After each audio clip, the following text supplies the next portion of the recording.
Nah duit raya untuk kamu. Mana tak? Simpan elok ah. Terima kasih pakcik. Setiap simpanan kan menjadi berharga.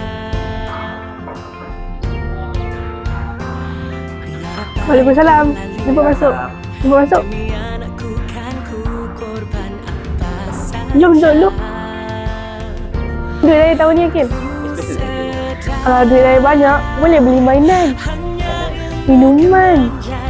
Tak. Tu pergi kedai depan tu beli barang. Jom. Seputih simpanan. Sampul raya siapa ni?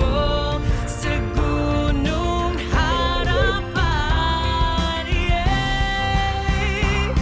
Terbanglah tinggi sayang. Ke hadapan Allah. Ini ialah diri kamu dari masa depan. Alhamdulillah, berkah hasil simpanan kamu dahulu, saya dapat mencapai 1001 perkara pada hari ini. Terima kasih yang tak terhingga diucapkan kepada kamu. Patut aku guna duit raya sekarang ke nanti ya? Akak. Kau buat bisnes. Jom kita pergi kedai beli barang. Ya, saya gunakan sedikit je. Yang lain tu saya simpan dalam untuk masa depan.